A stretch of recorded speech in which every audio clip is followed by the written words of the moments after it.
Hello everyone, welcome to the course Expansive Soil.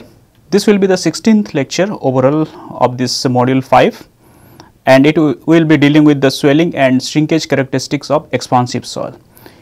In today's lecture, we will be learning about the cyclic swelling shrinkage behavior of a soil. So far we have learned about the shrinkage and swelling behavior, how a soil swells and how a soil shrinks. But we have learned swelling and shrinkage behavior in a different manner, that means separately. However, a soil when subjected to swell also shrinks when it loses water, and this process of cyclic swelling and shrinkage goes on in a regular manner, in a periodical way. So, for example, in this picture we can see this is a part of the soil which is let us assume this is an expansive soil, and we know that a soil when subjected to a change in the water content can produce the swelling and shrinkage behavior. So, this is an expansive soil and this is the expansive soil and this is the water table. Now, this soil will undergo a change in the water content due to wetting due to the rainfall or drying due to the summer season. So, we say that one is the seasonal fluctuation in the water content. So, here we can see this is the mean level of the water content, and during the dry season the water content of the soil will reduce and the water content will be lower in comparison to the mean or average level of the water content which it should be. So, therefore, the soil in this portion will have a less water content because the water will get evaporated, is a process of evaporation or maybe in the process of evapotranspiration. So, therefore, the water content of this soil will be less, but as we move down from the soil surface, the water content will keep on increasing, and at a particular level the water content will becomes equals to the average or mean value of the water content of the soil. Now, if we go to another season, that is a cool or rainy season, there will be less amount of water which will be lost because of the evaporation, and more amount of water will be infiltrated into the soil because of the rainfall or precipitation. So, due to this ingress of the water content of the soil will be increased. Here we can see the water content profile shows that the water content of the soil is higher than its mean or average value of the water content. So, therefore, during the two seasons, that is the dry season and in rainy season, there will be a change in the water content of the soil. Similarly, for the rainy season, if we move down, we can see after certain depth the water content will becomes constant and it will not vary with depth, and it will becomes almost identical with the mean water content of the soil. So, that level at which the water content will not change due to the seasonal fluctuation is known as the active zone. The soil between the soil surface and active zone will undergo an expansion and shrinkage due to a fluctuation in the water content. During the dry season, when the water got evaporated, the soil will be subjected to shrinkage, and during the rainy season, when there is an ingress of the water and when there is an increase in the water content, the soil will swell. So, this process will keep on changing regularly. That means, during the dry season the soil will lose water and it will undergo shrinkage. The next will comes the rainy season, in which the water content of the soil will increase and that leads to the swelling of the soil. And again, during the dry season the water content of the soil will decrease and soil undergo shrinkage. So, this cyclic process will go on for many years to a soil, and this leads to cyclic swelling and shrinkage behavior. Again, this fluctuation in the water content can be different if we provide a slab on the surface, slab in the form of a floor slab or pavement or maybe a foundation. So, in the presence of this slab or pavement or foundation, the water content profile will be different than what it should be in the absence of this. Here we can see This is the water content profile without the presence of the slab. During the dry season, we can see the water content is less, but due to the presence of slab, the water content during the dry season is not equals to this level. In fact, the water content is higher in comparison to this. In rainy season, again the water content will be more, but now due to the presence of this slab or the pavement, the change in the water content between the dry and wet season will be less. So therefore, the soil will undergo less swelling, or the swelling and shrinkage phenomena of the soil will be different in comparison to what it should be in the absence of a slab. So therefore, the change in the swelling shrinkage phenomena of the soil will be different in the presence of a slab and in the absence of a slab or a foundation. Here you can see one example of how the water content changes along the depth. This is a fluctuation of the water content in different season as reported by Hamburg in 1985. If we draw a line, say for example at this depth, we can see this fluctuation in the water content at different times of different years. So here you can see there is a quite large change in the water content. Again, if we draw another line, here we can see there is a change in the water content at different times of year. But if we look into this graph carefully, then we will see that as we move down, the change in the water content with depth will be less, or it will decrease continuously in comparison to this one. So therefore, a large number of or a large fluctuation in the water content will take place only at a shallow depth in comparison to the large depth. So when there is a change in the water content of the soil happens, that will leads to the swelling and shrinkage phenomena. When there is an increase in the water content, the soil will be undergo swelling process, and when there is a decrease in the water content, the soil will be subjected to shrinkage. Here we can see a movement of the foundation, that is how the foundation has settled or lifted off during the different parts of the year has been plotted here. Here we can see clearly that the foundation is getting lifted off and again it is getting settled down. This lifting off is due to the swelling of the soil. This swelling is taking place because of the ingress of the water, either due to the rainfall or any other reason. But once the swelling stops, then during the dry season there will be shrinkage, and as the shrinkage occurs, the foundation settles. Again during the rainy season, you can see there will be swelling, and again there will be lifting off of the foundation, and again there will be a shrinkage, and again swelling. So this process will take place continuously. This has been reported for 4 years, we can see from 1974 to 1978, and we can see regularly that the foundation is subjected to vertical upward as well as downward movements due to the swelling and shrinkage phenomena. So if this phenomena occurs continuously, then the foundation may crack and it will leads to the fatigue to the structures, which leads to the damage to the structure above it. Therefore, we need to learn how this swelling and shrinkage phenomena takes place in a cyclic manner, and what will be its impact on its swelling and shrinkage behavior. Here we can see one example. A structure is located on an expansive soil. So this is in dry season. We can see there are cracks available through which the water can ingress.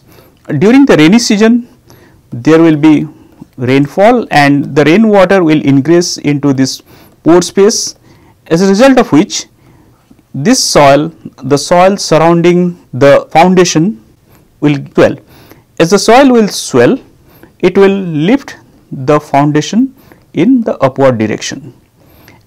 If the movement of this foundation is uniform, then there will be no problem to the structure, but that seldom happens. As we saw, that due to the presence of slab, the water content will be different. So therefore, this part of the soil or this part of the foundation will be lifted more in comparison to other parts. So therefore, the structure will be lifted in a non-uniform way. Now during the dry season, again the soil will lose out water.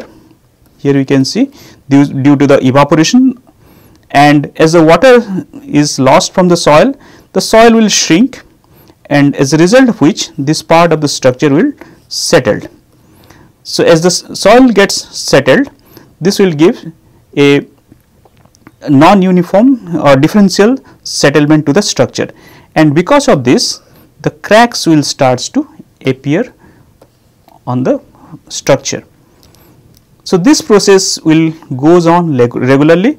That means it will swell, then shrink, then again it will swell, and again it will shrink, and if this process continues for a long time, the structure will be stressed and the structure may collapse eventually.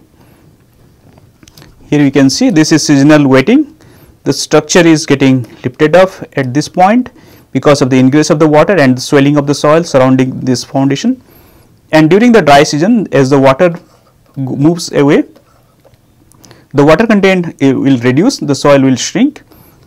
This is the soil is water is evaporating and the soil is shrinking on this portion.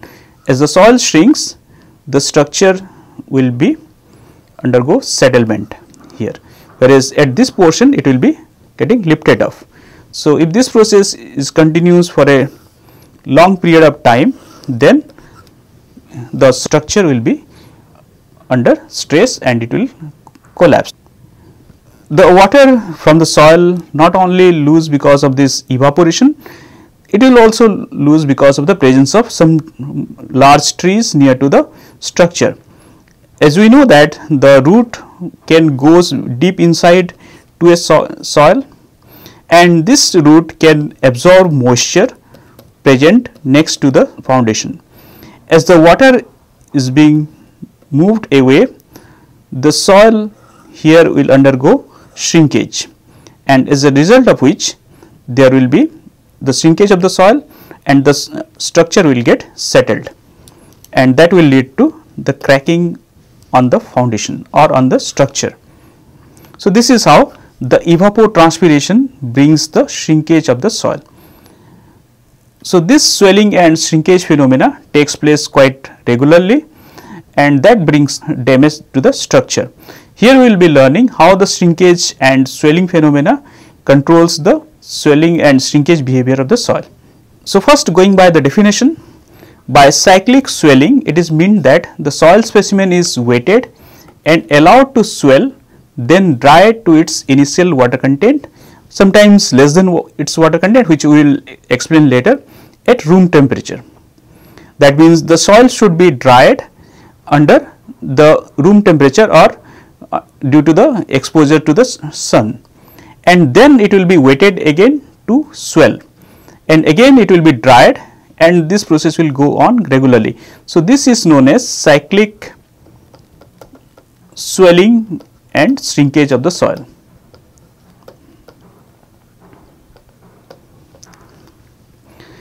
You need to remember one thing: if the sequence of drying occurs first, then it will be known as drying wetting process or shrinkage swelling process.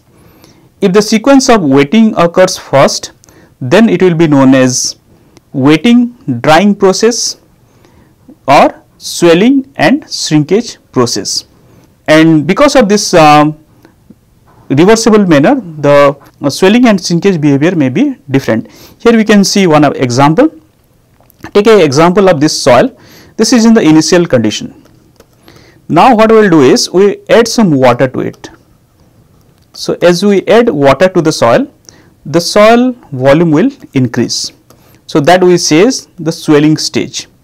In the swelling stage, the soil will absorb moisture and the volume of the soil will increase. Then when we air dry the soil will lose out its water because of the process of evaporation or evapotranspiration, and as a result of this removal of the water, the soil will shrink or the soil will get dried. As the soil gets dried, it will shrink and its volume will decrease. Similarly, again when we re-wet the soil sample by adding water, again the volume of the soil will increase, and as the volume of the soil will increase, it will lift the structure in the upward direction, and again when we re-dry the soil, again its volume will decrease. So, we need to remember that because of this wetting and drying and then re-wetting, re-drying, the volume of the soil may not be what it should be to the earlier stage. That means, this swelling volume and this swelling volume may not be equal, this dried sample and this dried sample may not be equal in volume. So, we will learn about those things in later slides. In the process, when the soil absorbs moisture and it will dry, it will be known as first cycle of swelling and shrinkage, and again when the dried sample absorb moisture and again it will re-dry it, this is known as second cycle of swelling and shrinkage. Similarly, there will be a third cycle of swelling and shrinkage, fourth cycle, and so on. So, in one cycle it will be, the soil will be subjected to wetting and drying. Wetting may be because by addition of the water and drying by air drying. Here we can see the effect of initial water content on the swelling and shrinkage behavior of the soil. In this case, a soil was taken with an initial water content of 76.6%. So, this is the initial stage when where the soil was taken. Then the soil was dried. In fact, 3 samples were taken and the soils were dried.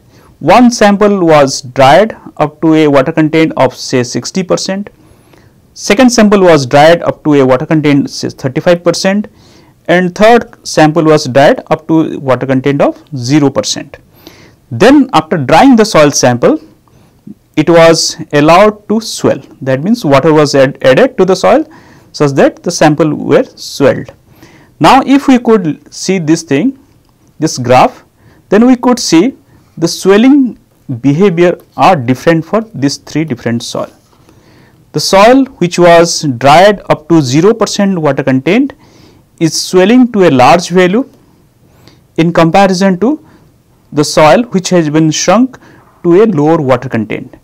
That means, for this case the swelling was less in comparison to this one and this one, whereas the soil which was shrunk to 0% water content swelled more.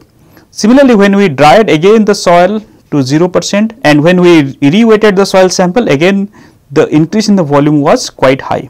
So, this process keeps on going like this, and similarly for the first sample, when again there is a continuous decrease in the swelling state. That means, during the swelling it will not coming back to its original position. So, therefore, we could see from this graph that initial water content or the water content to which the soil has been dried and again when it's become re-wet plays an important role in influencing the swelling and the shrinkage behavior of the soil. So, here you can see the effect of drying water content on maximum swelling on repeated drying and swelling is quite large. So, therefore, we need to understand what is the effect of drying on the swelling shrinkage behavior of the soil. So, this can be achieved by drying the soil into different water content and then re-wetting the soil and see how much the volume of the soil is increasing. Again, then we will shrink the soil to different water content and we will see again on re-wetting how much volume is been taking place. So, this process can be taken place in 2 ways in a laboratory. This can be carried out using partial shrinkage and drying process or full shrinkage or drying process. In partial shrinkage and drying process, the drying process of a swollen soil take place up to its natural water content. That means, suppose if we take a soil sample with the initial water content say 20%, then the soil will be first swollen, and once the soil completely swells, then it will be dried up to a water content of 20%, approximately up to 20%. So, that is known as the partial drying. So, after the soil reaches 20% of the water content, again it will be re-weighted and again it will be dried up to a water content equals to 20%. So, this process of drying the soil to its initial natural water content is known as the partial shrinkage and drying process. In the second case, we will take a soil sample with the initial water content say 20% and let the soil has a shrinkage limit of 10%. Now, what we will do is we will take the soil sample, then allow it to swell. Once the swelling is complete, then we will dry the soil sample below its shrinkage limit water content. The soil will be shrunk to a water content below its shrinkage limit. So, that process is known as full shrinkage or full drying. In full shrinkage or full drying process, a swollen soil sample will shrink to a water content below its shrinkage limit. So, in the laboratory which process has to be taken, that depends on the site experience or the site condition. In the laboratory experimentation, the swell shrink patterns will be selected based on the knowledge of the field suction or moisture content variation with the depth. We know that the water content will reduce of a soil due to the dry season. Now, the reduction in the water content of the soil during the dry season may not go up to a shrinkage limit up to 10%. Only in case of prolonged drought period, the soil will becomes fully dried. Otherwise, it will goes up to generally above its shrinkage limit. So, therefore, on the basis of that we need to decide which process of swelling and shrinkage we need to take in the laboratory. Similarly, the top soil experience full swelling and chances of full swelling reduces with depth. So, these three factors we need to take care of before deciding whether to go for a partial shrinkage drying or full shrinkage drying during a laboratory test. When we use some laboratory test to determine the swelling shrinkage cycle, we use different terminology. So, those terminology I will explain here. Generally, when we take a soil sample and weight the soil sample, the soil volume will increase. So, that increase in the volume will be measured in terms of the vertical displacement, which will be expressed in terms of del H by LH and del H by HI, where del H is the increase or decrease in the height of the specimen due to swelling or shrinkage and HI is the initial height of the specimen. So, here we can see the first, this is the soil is allowed to swell, then it is allowed to shrink. So, allowed to swell again and shrink. So, this is a plot which we will get during the swelling shrinkage cycle. So, there are different terminology which we can use from this graph. The first one is highest swollen level. Highest swollen level is the level to which the specimen will swell in any of the swelling shrinkage cycles. So, this is different cycles and the maximum amount of swelling which the soil will undergo is known as the highest swollen level. So, in this case this will be the highest swollen level. Next comes the equilibrium swollen level. If we look into this graph, we can see that after certain number of cycles, the change in the swelling or the change in the shrinkage will becomes same. That means the soil will becomes in equilibrium.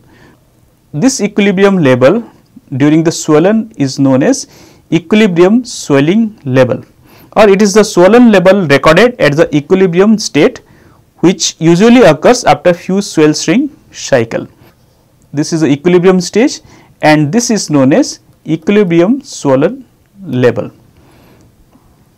Similarly, we have equilibrium shrunken level.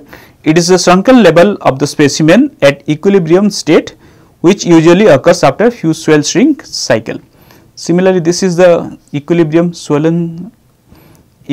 shrunken level, and in between this there is a middle line which will be known as operating displacement or operating middle level. So, operating middle level is the middle level between the equilibrium swollen level and equilibrium shrunken level. So, this middle line is known as the operating middle level. Next comes the equilibrium bandwidth. It is the bandwidth of the vertical displacement at equilibrium state between the equilibrium swollen level and equilibrium shrunken level. So, this is our equilibrium swollen level, this is our equilibrium shrunken level. So, this bandwidth between this swollen and shrunken level at equilibrium is known as equilibrium bandwidth. Next comes the initial reference level. Initial reference level is the initial level of the specimen with respect to which all the measurements are made. So, this is our initial level from which we are measuring all this change in the height, increase in the height or decrease in the height. So, that is why this is known as the initial reference level. Next is the operating displacement. Operating displacement is the level difference between the operating middle level and initial reference level. So, this distance between the operating middle level to operating initial reference level is known as operating displacement. So, these are the few terminology generally are used in a swell shrinkage plot. Now, in order to explain the swelling shrinkage phenomena during the partial shrinkage and full shrinkage, I will explain few of the examples from the literature. First, I will talk about the effect of full shrinkage on behavior of the soil.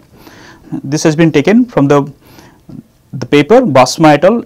They have used 4 different soil and named as S1, S2, S3, S4. The soil has different values of liquid limits starting from 53 to 81 and different clay content 38 to 72. This S4 has some montomonite in it, that means it has some expansive nature or its expansive behavior is bit more in comparison to the other soils. Then all this soil will undergo the full shrinkage. Here we can see the soil are undergoing the full shrinkage, that means the soil has shrunk to a water content below its shrinkage limit. Here the plot has been plotted between the normalized water content, that is the water content at different stage, to the shrinkage limit water content with the time. We can see here the time which is taking for the soil to decrease its water. So, we can see here a large amount of time is taking for the soil to get reduced below its shrinkage limit. So, this point the one states says that it is a shrinkage limit water content, and the amount of water content of different soils are different. So, first I will start with one example. In this case, the soil was allowed to swell first here, and then once the soiling was over, the water content was 26.3%. Once the swelling is over, the soil was allowed to dry below its shrinkage limit. So, this is our initial reference level. When the shrinkage was over, the water content was 4.2%. Here the shrinkage limit was 10%. So, here that means the soil were fully dried. Again the soil was allowed to swell, and once the swelling is complete, the water content was measured as 27%. Then again the soil was allowed to shrink, and that water content was 5%. So, this process was repeated in number of cycles. Here we have 1, 2, 3, 4, 5, 6 number of cycles. So, if we look into this graph, we could see that the swelling water content keep on increasing with the number of cycles. That means the swelling volume of the soil is being increased with the number of cycles. But after reaching a certain number of cycles, for example, in this case is 3, after reaching the third cycle, the swelling of the soil stops. So, here we can see there is a marginal increase in the swelling, or the swelling is almost constant over here. Similarly, if we look into the shrinkage behavior, the soil was shrunk up to a water content of 4.2%. That means a large amount of shrinkage has been observed here. Then in the next cycle, the soil was shrunk to a higher water content, that means up to 5.5%. Since the soil was shrunk to a higher water content, the shrinkage was marginally less. In the next cycle, again it was shrunk up to 6.7%, and again there is a, because of this increase in the water content, again the shrinkage was bit less. So, if we look into this shrinkage portion, then we could see that the shrinkage is keep on decreasing with the number of cycles, and after a certain number of cycles it becomes constant. From this we can also conclude that during each cycle the final water content will increase continuously. So, therefore, the swelling of the soil will increase continuously. Similarly, on the shrinkage part, with each cycle the final shrinkage water content will keep on increasing. Therefore, the total amount of shrinkage on drying portion will be keep on decreasing. The reason behind the change in the swelling and shrinkage phenomena is due to the orientation of the soil. Due to a higher shrinkage of the soil particles becomes more random, leading to a higher flocculated structure. When the soil comes in contact with the water, it absorbs more moisture and swell more. We have already seen in the previous class that when we dry a soil sample below its shrinkage limit, then the structure becomes more flocculated, and when we add more water, it will absorb more moisture and it will swell to a higher extent.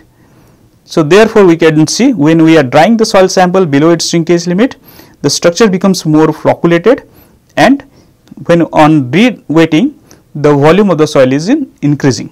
So, this is the example of other soil which has been taken with a shrinkage limit of 13% and 14%. Again, the soil was allowed to swell, and the swelling was stopped at a water content of 33.1%, and then again it was allowed to dry, and the drying water content was up to 7.1%. Since it was shrunk below its shrinkage limit, it is a full shrinkage experiment. In the next stage or in the next cycle, the soil again swelled to a higher value. So, the final water content becomes 34.9, and the swelling volume was more in comparison to its previous cycle. If we look into the next cycle, again the water content has increased and the swelling volume has increased, and it will keep on like this until it reaches a final equilibrium stage. At equilibrium stage, there will be no further increase in the volume of the soil due to re-wetting. Similarly, if we look into the shrinkage part, during the each cycle, the shrinkage water content keep on increasing. That means the soil is being shrunk to a lower value. That means the shrinkage volume is being reduced with number of cycles, and after certain number of cycles, the soil will reach to a equilibrium stage, and beyond which the soil will not further shrink, or the shrinkage will becomes constant. This value, the number of cycle up to which the soil will reach to its equilibrium state, depend on the soil to soil. For example, in this case the soil is reaching its equilibrium stage at 5th number of cycle. In earlier case it was 3, and if we look into this case, it will be around 6th cycle. So, depending on the soil type, the number of cycles to reach the equilibrium stage will be different. So, here these are the two examples of the soil which has been shrunk fully. So, from this we can conclude that as the number of cycles increase, there is a gradual increase of the swelling potential as indicated by a shifting of the curve in upward direction. The amount of shrinkage for the first cycle was largest and it steadily decreased in the next cycles. The water absorption capability of the soil is increased with the number of cycles, therefore, the swelling also increased. The water content beyond which no significant shrinkage takes place increases with the number of cycles. This observation implies that there is an increase in the apparent shrinkage limit of the soil. So, these are the few of the observation during the full shrinkage of the soil. If we look into the change in the swelling potential, we could see that the percentage increase in the swelling potential is large in the initial few stages, and after reaching an equilibrium stage it becomes constant, and we could see depending on the soil type that equilibrium stage are quite different. That means the number of cycles to reach those equilibrium stages are different for different type of soil. Similarly, if we look into the maximum swell potential versus number of full shrinkage cycles, we could see that with increase in the number of cycles, initially it will increase, initially the maximum swelling potential will increase, then it will reach to an equilibrium stage at a certain number of cycles of swelling and shrinkage, and then it becomes constant. So, therefore, the maximum swell potential and percentage increase in the swell potential with number of cycles for full shrinkage and swelling will increase in the initial few cycles of the swelling and shrinkage process, and then it remains constant, and beyond that there will be no further change in its swelling potential. If we look into the swelling pressure plot, so similar observation like the swelling potential can be seen here. That means the swelling pressure will increase up to a certain number of cycles, and beyond that there will be a marginal or no increase in the swelling pressure takes place, and that number of cycles also again different for different type of soil. If we see this is percentage increase in the swell pressure, again we can see that depending on the soil type it will reach to an equilibrium value for different type of soil, indicating that the soil will reach to an equilibrium stage depending on its soil properties. Next we will discuss about the effect of partial shrinkage on behavior of the soil. Here I would like to remind you that partial shrinkage means soil is allowed to shrink up to its natural water content. So, here the plot has been plotted between the normalized water content to its initial water content. This one means its initial water content. So, the soil was shrunk up to its or near to its initial water content, and this is the time taken to complete the shrinkage process. Then if we plot the axial deformation versus the time of swelling and shrinkage, we can see initially during the swelling process the soil swells to a water content of 28.3%. Then when the soil is dried it goes up to 11.8%, and at this stage the soil was again allowed to re-swell by re-wetting the soil, and here the soil could swell up to a water content of 25.2%. Now, if we compare from the water content of the first two cycles, we can see that the water content is reduced from 28.3 to 25.2%. That means the swelling of the soil has reduced from the first cycle.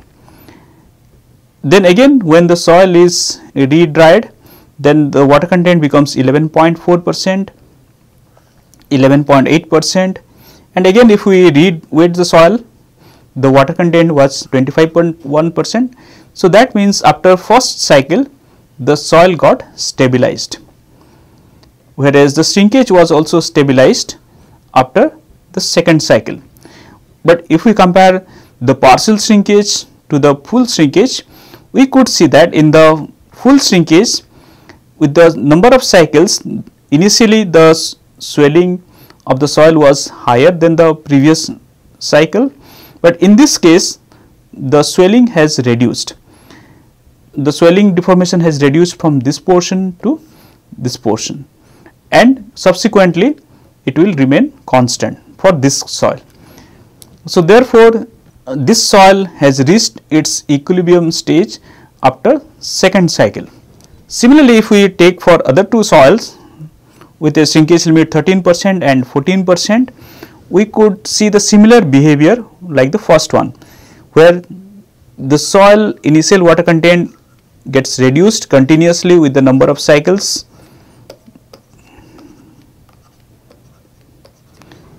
The initial water content has continuously reduced from 33.1 to 30, then 28.2 and 27.5 and then to 26.5, and then it becomes constant. So that means the soil has reached to its equilibrium stage after fourth cycle.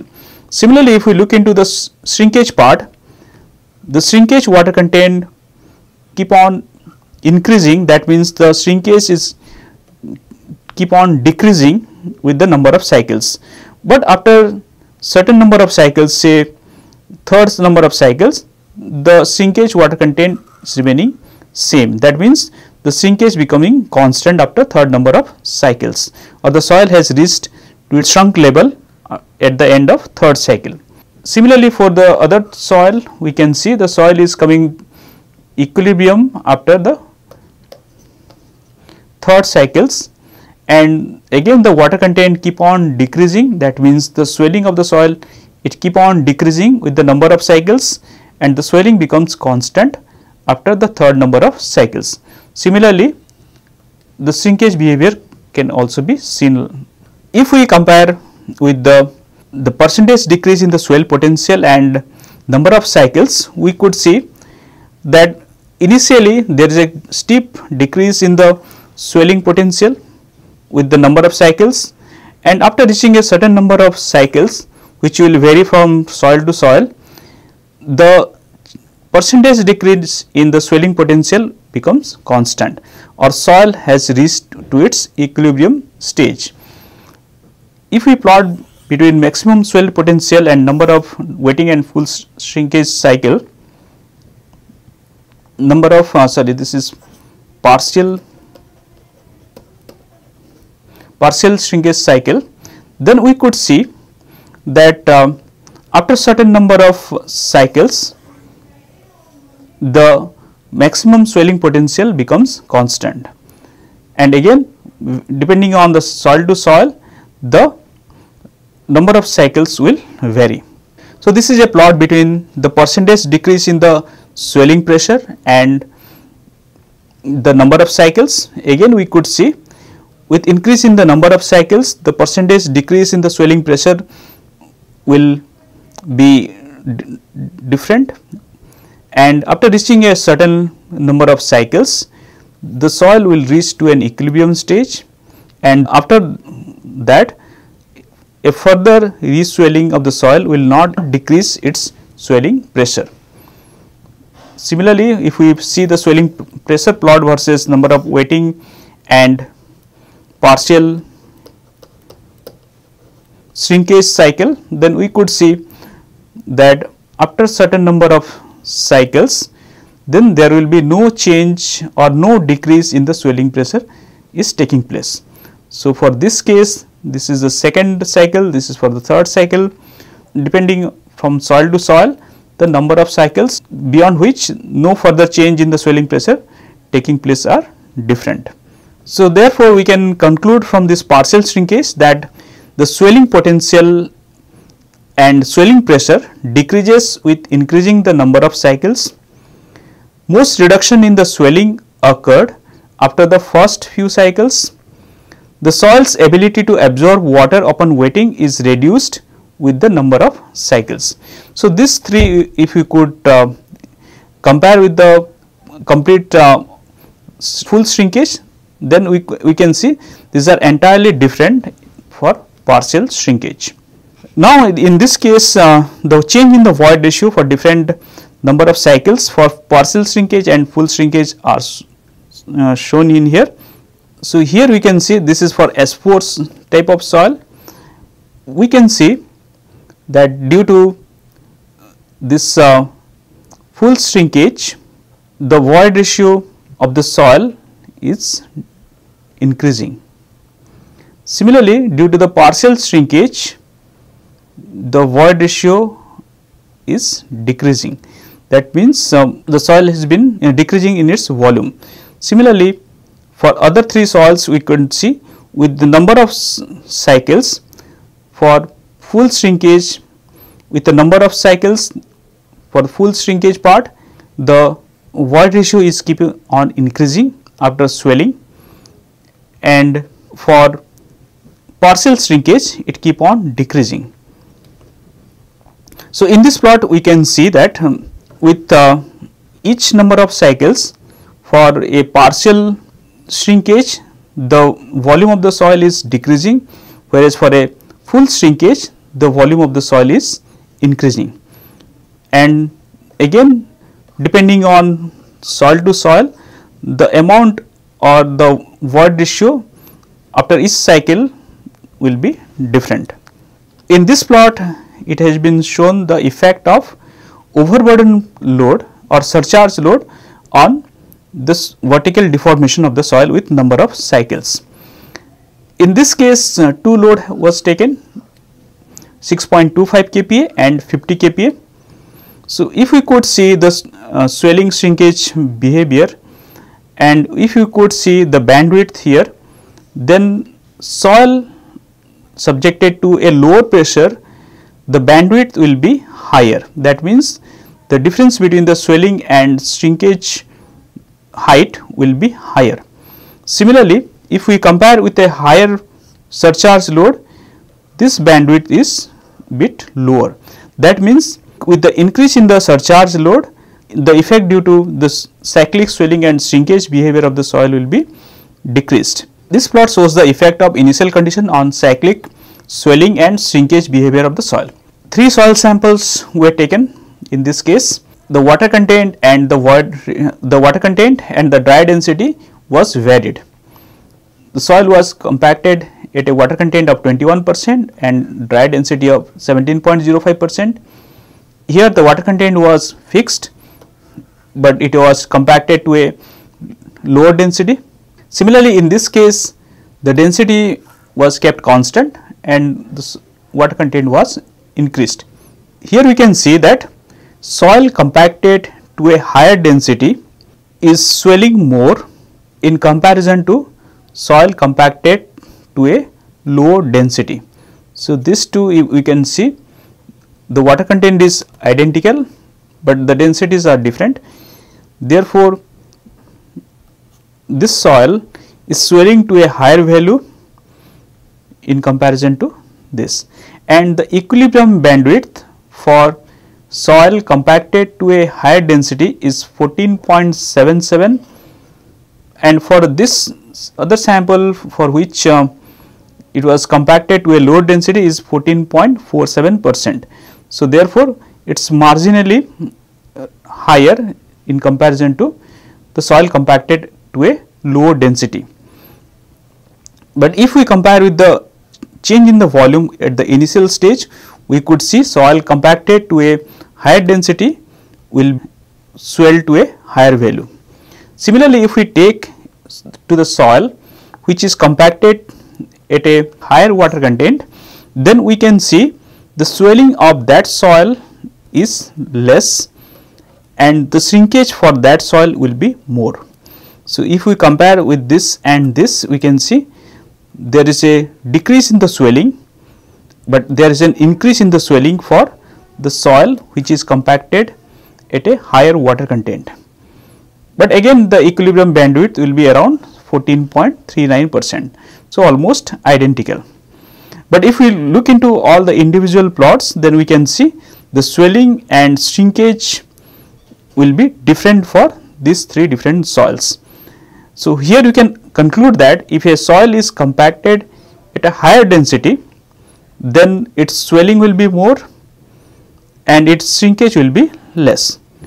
Similarly, if the soil is compacted to a higher water content, its swelling will be less, but its shrinkage will be more. So, therefore, we can see the initial condition plays an important role in the swelling and shrinkage phenomena of the soil. But if you look into all this plot, we can see that after a certain number of cycles, all the soils reach to its equilibrium stage, and again that number of cycles will vary depending on the initial condition. Then we will discuss about the effect of swelling and shrinkage on the bandwidth. So, different factors we will consider here. Again, the bandwidth means the difference between the equilibrium swelling state to equilibrium shrinkage state. That magnitude is known as the bandwidth. The magnitude of the bandwidth reduces with the decrease in the amount of drying.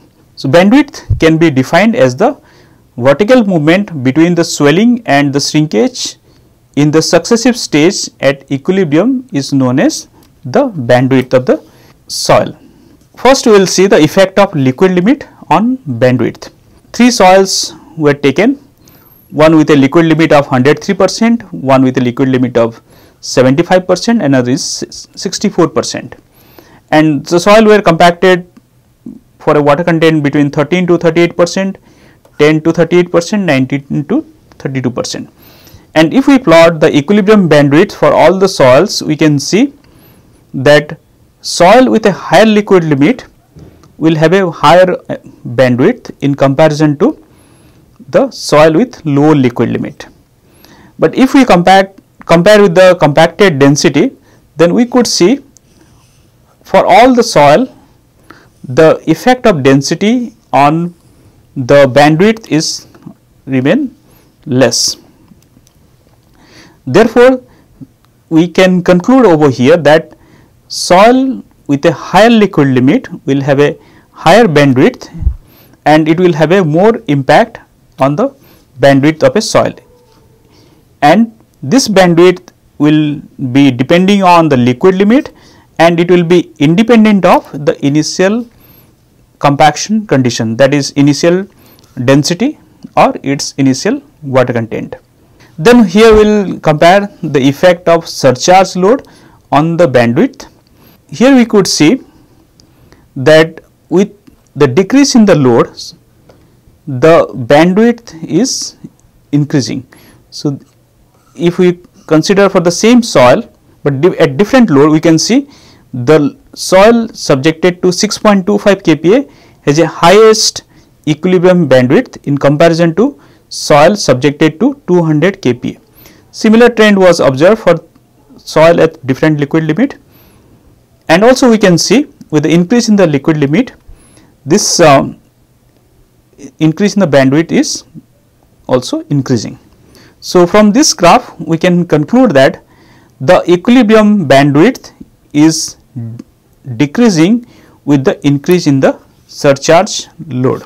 Next is the effect of shrinkage water content on the bandwidth.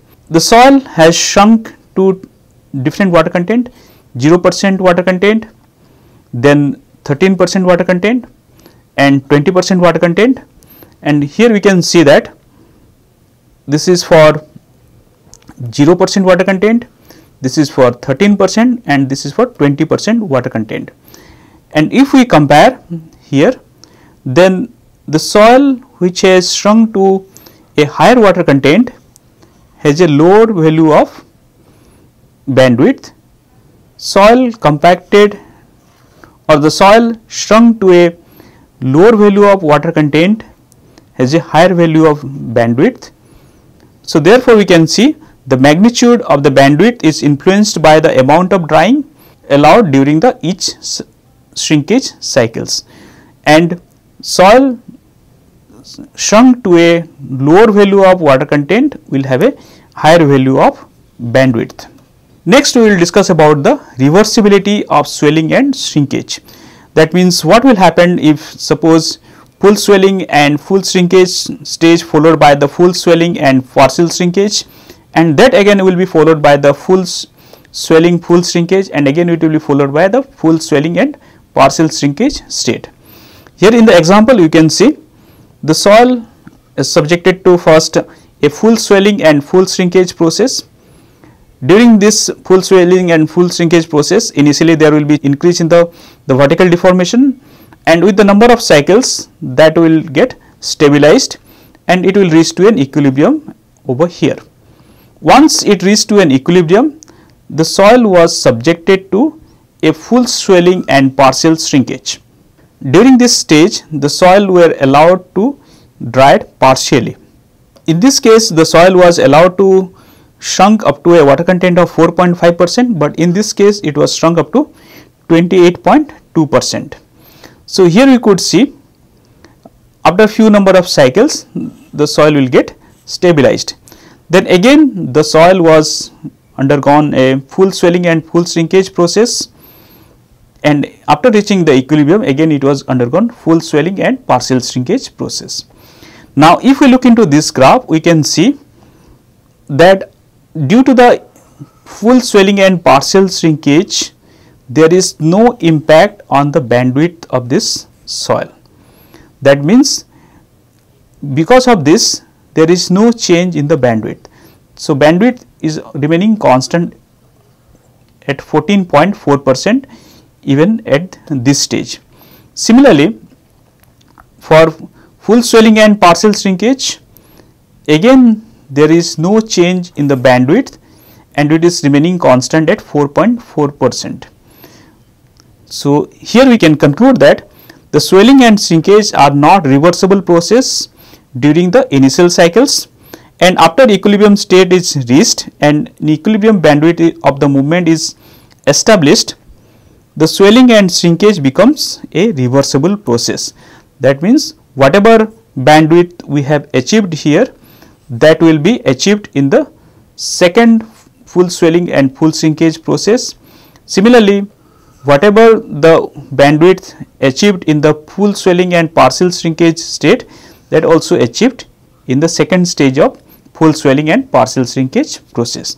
Therefore, this bandwidth will be a reversible process independent of whether it is a full swelling full shrinkage or full swelling partial shrinkage process. So the summary of today's lecture are: the soil undergoes cyclic swelling and shrinkage behavior regularly due to the change in the water content. So due to this change, the soil experienced cyclic heaving and shrinkage. The magnitude of heaving or shrink depends on the initial water content from which the soil is swelling or shrinking. Depending on the shrunk water content, the process can be divided as partial shrinkage or full shrinkage. For the full shrinkage, the axial deformation will increase with the number of cycles and reaches an equilibrium stage. For a partial shrinkage, the deformation decreases before reaching to an equilibrium value. The water content beyond which no significant shrinkage takes place increases with the number of cycles. Similar to the deformation, the swelling pressure and swelling potential increases with the number of cycles before reaching an equilibrium value. With an increase in the surcharge load, the axial deformation decreases. The magnitude of the deformation depends upon the initial water content and the shrinkage water content. And these are the references which I have used for today's lecture. With this, I will conclude today's lecture and thank you for your attention.